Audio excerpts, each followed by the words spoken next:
पापड़ का पिज्जा।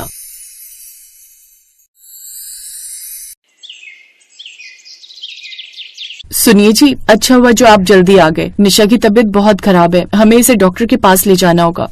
क्या निशा की तबीयत खराब है? हे भगवान, मैं क्या करूं? मेरे तो पापड़ भी नहीं बिक रहे। आज सिर्फ 200 रुपए की कमाई हुई है।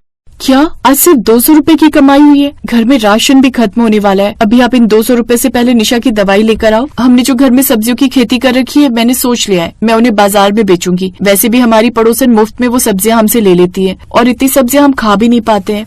तुम सही कह रही हो, मेरे अकेले काम करने से कुछ नहीं होगा। अच्छा तुम खाना बना लो, मैं निशा को दवाई दिलवा कर आता हूँ। इतना बोलकर विकास अपनी बेटी को लेकर डॉक्टर के पास जाता है, जहाँ डॉक्टर 100 रुपए की दवाई देते हैं। डरिए मत, निशा को कुछ नहीं हुआ है। बस मौसम बदलने की वजह से हल्का सा बुखार हो गया था। मैंने 2 दिन की दवाई दे दी है। तीनों टाइम अगर समय से दवाई लेगी तो 2 दिन में ही ठीक हो जाएगी। धन्यवाद डॉक्टर साहब। चलो निशा, अब घर चलते हैं। घर जाकर खाना खाकर दवाई भी तो खानी है। विकास निशा को लेकर घर के लिए निकल जाता है। तभी रास्ते में निशा की नजर ब्रेड पिज्जा वाले पर पड़ती है। पापा वो देखो, अब तो ठेले पर भी ब्रेड पिज्जा मिलने लगा है। तबीयत खराब होने की वजह से मुंह कड़वा कड़वा लग रहा है। सिर्फ 50 रुपए का पिज्जा है, दिला दो ना। मैंने कभी पिज्जा नहीं खाया, मेरा भी बड़ा दिल करता है पिज्जा खाने का। मेरे पास तो अब सिर्फ 100 रुपए बचे हैं। अगर 50 का मैं निशा को ब्रेड पिज्जा खिला दूंगा तो 50 रुपए से घर कैसे चलेगा? पर मेरी बेटी बीमार है, उसका कुछ चटपटा खाने का दिल कर रहा है। आखिर मैं ये पैसे अपनी बेटी के लिए ही तो कमाता हूँ। क्या हुआ पापा, प्लीज दिला दो ना, फिर मैं आपसे कुछ नहीं मांगूंगी। हाँ निशा, क्यों नहीं, चलो मैं तुम्हें आज ब्रेड पिज्जा खिलाता हूँ। इतना बोलकर विकास निशा के साथ पिज्जा के ठेले पर जाता है, जहाँ वो देखता है कि पिज्जा वाला एक ब्रेड पर पिज्जा सॉस मायोनीज लगाकर उस पर कुछ हरी बारीक कटी सब्जियां डालता है और थोड़ी सी चीज डालकर उसे दूसरे ब्रेड से ढक देता है और ओवन में उसे पकाने के लिए रख रहा है। ये पिज्जा बनाना तो कितना आसान है और हमारी हेल्थ के लिए अच्छा भी है, पर मेरे पास तो ऐसी कोई मशीन ही नहीं और न ही ब्रेड है। मैं तो साधारण पापड़ बेचने वाला हूँ। अगर मैं भी पिज्जा बेचता तो शायद मेरी दुकान पर भी ऐसे ही भीड़ होती। हाँ भैया, तुम बोलो कौन सा पिज्जा चाहिए? सभी पिज्जा के अलग रेट हैं। भैया आप बस एक 50 वाला पिज्जा मेरी बेटी को दे दीजिए। इतना बोलकर विकास एक पिज्जा अपनी बेटी के लिए ले लेता है, जिसे खाकर निशा को काफी अच्छा लगता है। कुछ ही देर में वो लोग अपने घर पहुंचने वाले होते हैं और एक बार फिर विकास की नजर एक पापड़ वाले पर जाती है, जिस पर काफी भीड़ होती है। और जब विकास उसके पास जाता है तो वो देखता है कि पापड़ वाला अपने पापड़ पर कुछ चटनी, छोले, आलू और मसाले डालकर 40 रुपए का एक पापड़ बेच रहा है। फिर से विकास के दिमाग की बत्ती जलती है।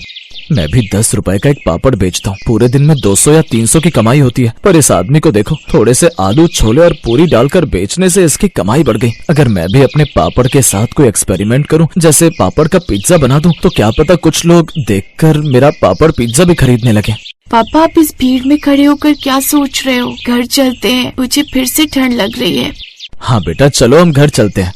अब निशा अपने पिता के साथ घर आती है, जहाँ गीता ने बारीक सब्जियां काटकर खिचड़ी में डाली होती हैं। ये देखकर जल्दी से विकास अपने कुछ कच्चे पापड़ निकालता है और उस पर टमाटो केचप और बारीक कटी हुई सब्जियां डाल देता है और बचे हुए 50 रुपए से मायोनीज और पिज्जा सॉस लेकर आता है, जिसे वो पापड़ पर लगाता है और तवे पर सेकने के लिए रख देता है। कुछ ही सेकंड में तवे पर उसका पापड़ पिज्जा बनकर तैयार हो जाता है, जो वो सबसे पहले अपनी बीवी को खाने को कहता है। गीता, आज मैं बाजार में ब्रेड पिज्जा और पापड़ चाट बनाते हुए दुकानदारों को देख रहा था। उसी से मुझे एक आइडिया आया, अगर मैं भी अपने पापड़ को कुछ अलग तरीके से बेचूं तो शायद मेरी कमाई बढ़ जाए।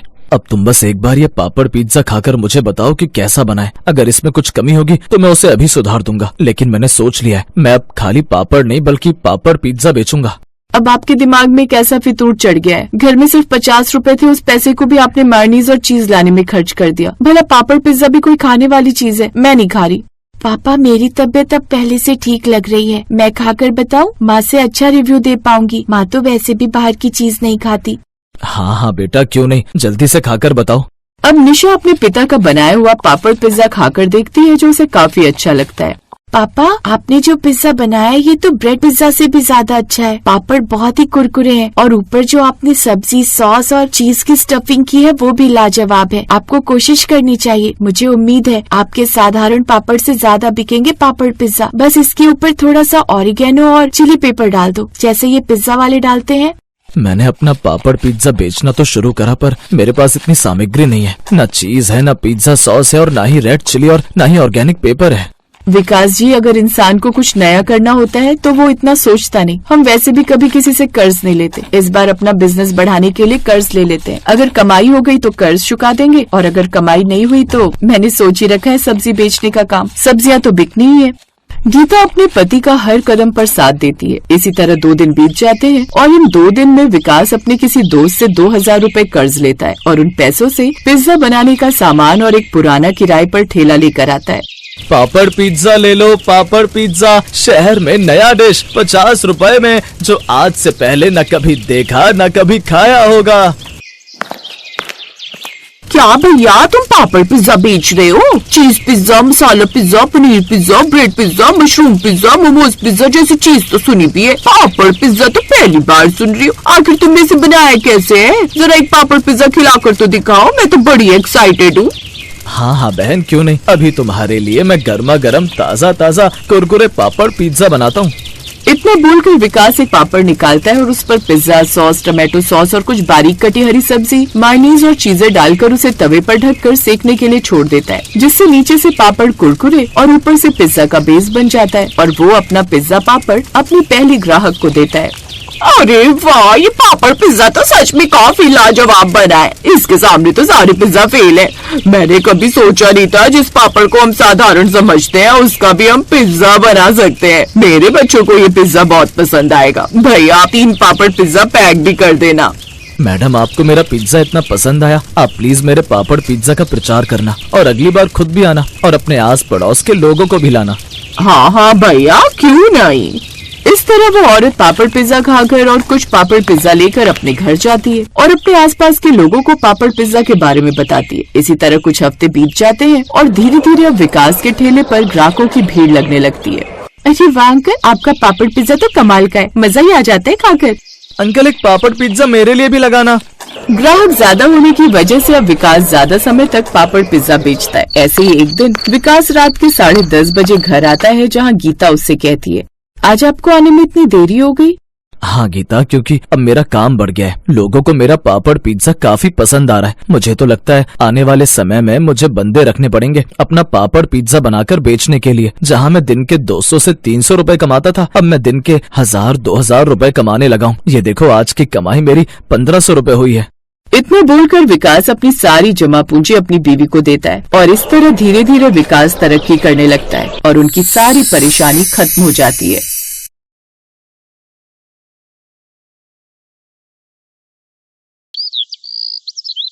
रामगढ़ गांव में सुधा अपने बेटे के साथ बहुत ही खुशी से रह रही थी। सुधा को पिज्जा बहुत पसंद था। गौरव बेटा, आज मेरा पिज्जा खाने का बहुत मन कर रहा है, बाजार से जाकर मेरे लिए एक पिज्जा ले आ। ये सुनकर गौरव बोलता है, अरे माँ, बुढ़ापे में पिज्जा भी कोई खाने की चीज है? ये सब बच्चों की खाने वाली चीजें होती हैं। तुम तो बस दाल रोटी खाओ और प्रभु के गुण गाओ। अरे मन तो मन होता है, बुढ़िया हो गई तो क्या हुआ, बूढ़े लोगों का मन नहीं होता क्या? अच्छा ठीक है, ले आऊंगा पिज्जा तुम्हारे लिए। तुम तो गुस्सा हो गई, मैं तो बस मजाक कर रहा था। गौरव अपनी माँ के लिए पिज्जा लेने चला जाता है। कुछ देर बाद गौरव पिज्जा लेकर आता है और दोनों मिलकर मजे से पिज्जा खाते हैं। एक दिन गौरव अपने ऑफिस से घर आ रहा था, तभी रास्ते में उसे एक पिज्जा की शॉप दिखती है और वो सोचता है, आज माँ के लिए पिज्जा ले जाता हूँ, इसे देखकर वो बहुत खुश हो जाएंगी। इतना सोचने के बाद गौरव पिज्जा लेने चला जाता है और पिज्जा लेकर घर की तरफ निकल पड़ता है।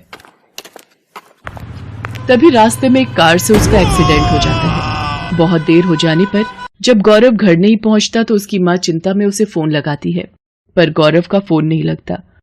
कुछ समय बाद सुधा को एक अनजान नंबर से फोन आता है और गौरव के मरने की खबर मिलती है।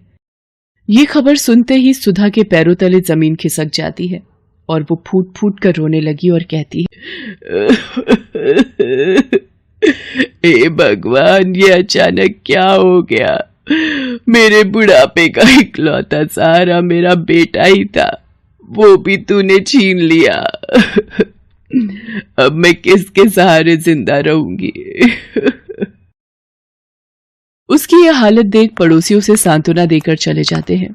सुधा अपने बेटे की चिता को जला देती है। अब वो बिल्कुल अकेली हो जाती है।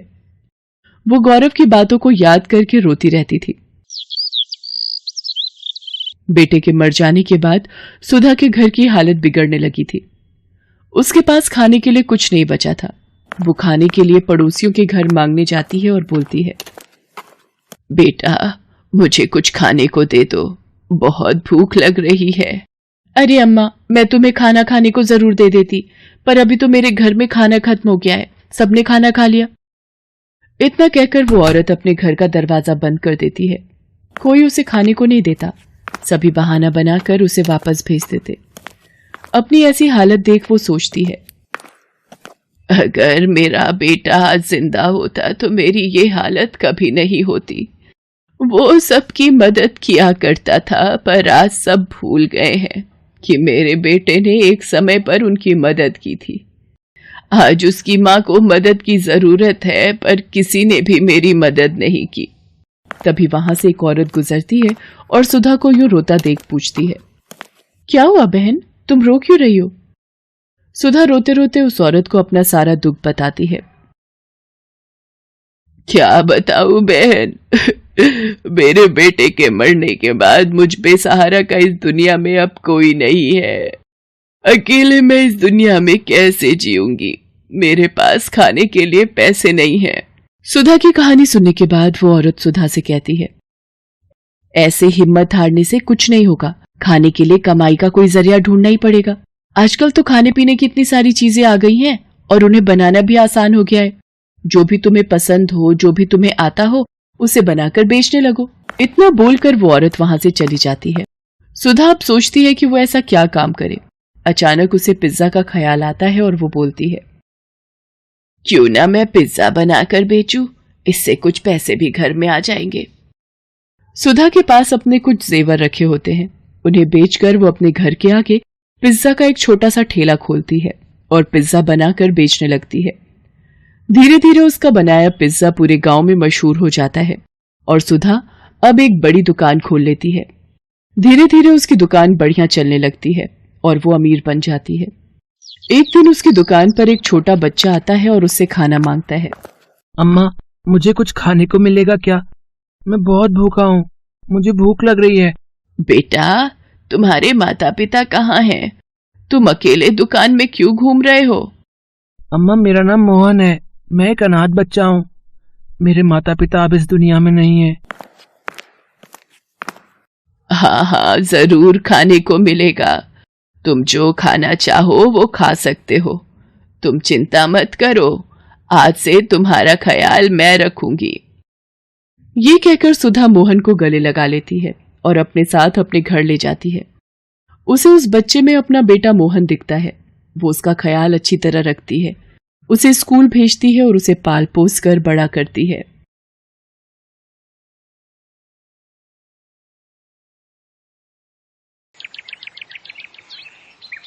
अरे अनुज जी, ये आप क्या उठा कर ले आए? वैसे ही हमारा एक कमरे का घर है, आखिर इतना सारा सामान रखेंगे कहाँ हम? रहने दे बहू, ये हमारी कभी नहीं सुनेगा। ना जाने फालतू की चीज उठा कर ले आता है। ये नहीं कि पहले घर बनवा लूं, घर का प्लास्टर झड़ रहा है, अब तो घर भी सड़क से नीचे आ गया है, लेकिन नहीं, इसे तो बस इन सब बेकार की चीजों में ही खर्च करना है। माँ, ये कोई फालतू की चीज नहीं है, बल्कि बहुत ही काम की चीज है। और ना ही मैंने इस पर कोई फालतू के पैसे खर्च किए, बल्कि मेरे मालिक ने मुफ्त में दी है। वो तो इसे फेंक रहे थे, लेकिन मैंने सोचा कि इसमें थोड़ा काम करवाकर इसको ठीक करवा लूंगा। और आखिर करोगे क्या इस मशीन का? तुम जानती हो, इस मशीन से पिज्जा बनता है, जो मैं अपनी कंपनी में बनाता हूँ। और मैं सोच रहा हूँ कि कुछ एक दुकान खोलकर खुद का पिज्जा बनाने का काम खोलूंगा। यहाँ के लोगों को तो पता भी नहीं है कि पिज्जा क्या होता है। वो बेचारे जब ये वेज पिज्जा खाएंगे ना, तब उन्हें पता चलेगा कि क्या होता है ये वेज पिज्जा। अरे वही तो कह रही हूँ, यहाँ के लोगों को पता नहीं कि पिज्जा क्या होता है, तो वो कभी नहीं खाएंगे। और अभी मत पड़ इन सब चक्करों में। और अगर तेरी नौकरी चली गई और तेरा नया काम भी नहीं चला ना, तो हमारे खाने के लाले पड़ जाएंगे। अरे माँ, तो मैं कौन सा अभी खोलने के लिए कह रहा हूँ, कुछ समय बाद। इसलिए तो मैंने रूपाली को भी कढ़ाई में ही वेज पिज्जा बनाना सिखा दिया है, ताकि कल को ये भी पिज्जा की दुकान संभाल सके। एक रोज आधी रात को तेज बारिश आने लगती है, जिससे उनकी छत टपकने लगती है। अरे ये क्या, घर में तो पानी आ गया। मेरे माइक्रोवेव को उठाकर कोई ऊपर रख दो, नहीं तो बारिश के पानी से ये खराब हो जाएगा। ये देखो, इसे तो इस हालत में भी अपने इस मुए माइक्रोवेव की चिंता सताई जा रही है। फिर अगली सुबह, रूपाली, बारिश थम गई है। मैं काम पर जाने से पहले बाजार से बड़ी सी पन्नी ले आता हूँ, उसे छत पर डाल दूंगा, जिससे पानी अंदर नहीं आएगा। जी आप रहने दीजिए ना, वो क्या है ना, मेरा मन आज सुबह से बहुत बेचैन हो रहा है। आज आप काम पर से भी छुट्टी ले लीजिए और फिर पिन्नी लेने भी कल चले जाना। अरे कुछ नहीं होगा रूपाली, मैं बस यूं गया और यूं आया। ये कहकर अनुज दुकान की ओर चला जाता है, लेकिन रास्ते में काफी पानी भरा हुआ था। वो कुछ दूरी पर चलता है कि तभी बिजली के खंभे से लटकती तार पानी में गिर जाती है, जिससे पानी में करंट आ जाता है और अनुज उसकी चपेट में आ जाता है, जिस कारण उसकी मौत हो जाती है। अनुज की मौत की खबर जब उसके घर वालों को लगती है तो उनके पैरों तले जमीन खिसक जाती है। हाय मेरा बच्चा हमें छोड़कर चला गया। हे ऊपर वाले, ये तूने क्या किया? अरे जाने की उम्र तो मेरी थी, मेरे बेटे ने तो अभी तक कुछ देखा भी नहीं था। उसके आगे उसकी पूरी जिंदगी पड़ी थी। नहीं, इन्हें कुछ नहीं हुआ। माँ जी आप क्यों रो रही हैं? ये तो बस सो रहे। अभी आप देखना, नींद पूरी होती ही जाग जाएंगे।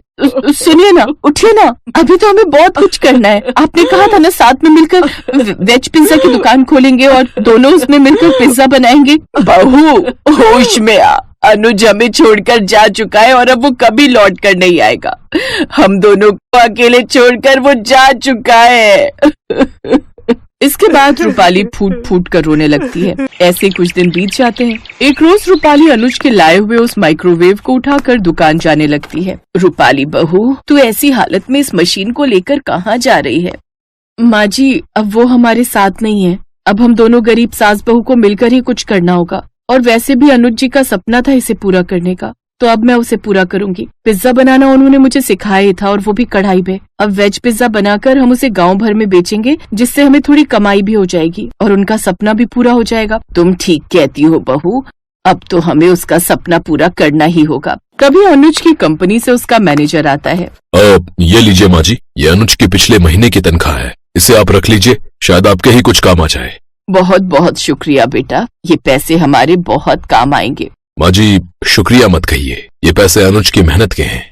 ये कहकर मैनेजर वहाँ से चला जाता है। फिर दोनों सास बहू माइक्रोवेव ठीक करवाने के लिए दुकान पर जाती हैं, लेकिन उन्हें पता चलता है कि वो तो पूरी तरह खराब है और ठीक नहीं हो पाएगा। ये सुनकर दोनों सास बहू परेशान हो जाती हैं, लेकिन रूपाली अपने पति के सपने को टूटते हुए नहीं देख सकती थी, इसलिए वो कढ़ाई पिज्जा बनाकर ही बेचने की सोचती है। इसके बाद दोनों सास बहू दुकान से पिज्जा बनाने का सामान लाती हैं। फिर दोनों सास बहू घर आकर कढ़ाई में वेज पिज्जा बनाकर तैयार कर लेती हैं और गांव भर में बेचने चल पड़ती हैं। उनकी आवाज सुनकर एक औरत, क्या कहा? पिज्जा? ये पिज्जा क्या होता है? अरे बहुत ही मजेदार होता है ये पिज्जा, बबलू के पापा ने खिलाया था जब एक बार हम किसी काम से शहर गए थे। हाँ, लेकिन अब आप सबको पिज्जा खाने के लिए शहर जाने की जरूरत नहीं है। अब अपने गांव में ही आपको सस्ता और ताजी सब्जियों से भरपूर पिज्जा खाने को मिल जाएगा। वाह, फिर तो मजा ही आ जाएगा। वैसे रेट क्या है इसका? जी सिर्फ 50 रुपए। अरे वाह, इतना सस्ता।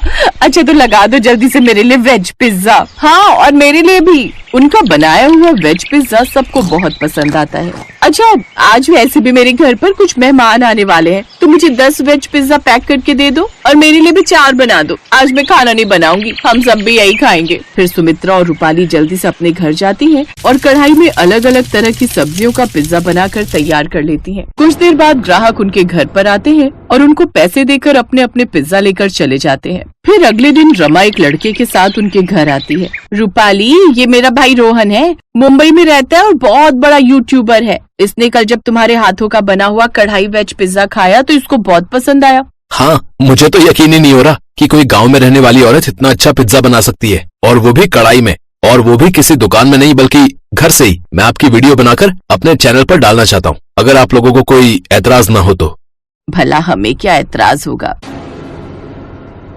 बताइए माँ जी, आपको ये कढ़ाई वेज पिज्जा बनाना कहाँ से आता है? आज तक सबने माइक्रोवेव में बने हुए पिज्जा तो खाए होंगे, लेकिन कढ़ाई पिज्जा हमने पहली बार देखा है। बेटा, मुझे ये सब मॉडर्न खाना बनाना कहाँ आता है? ये सब तो मेरी बहू ने मेरे बेटे से सीखा था, जो कि एक कंपनी में पिज्जा बनाने का काम करता था। जी माँ जी बिल्कुल सही कह रही हैं। और ये कढ़ाई वेज पिज्जा भी मुझे उन्हीं ने बनाना सिखाया था। ये उन्हीं का सपना था जिसे हमने पूरा किया है। रोहन उनकी वीडियो बनाकर अपने चैनल पर अपलोड करता है। अब सास बहू का कढ़ाई वेज पिज्जा हर जगह मशहूर हो जाता है, जिससे उनकी माली हालत काफी सुधर जाती है और अब वो खुद का बड़ा पक्का घर बनवा लेती है। कुछ समय बाद अब वो खुद का रेस्टोरेंट खोलती है, जिसमें पिज्जा ही बेचती है। अब वो और भी लोगों को काम पर रख लेती है। उसे देखकर सास की आंखें भर आती हैं और वो उसे गले से लगा लेती है।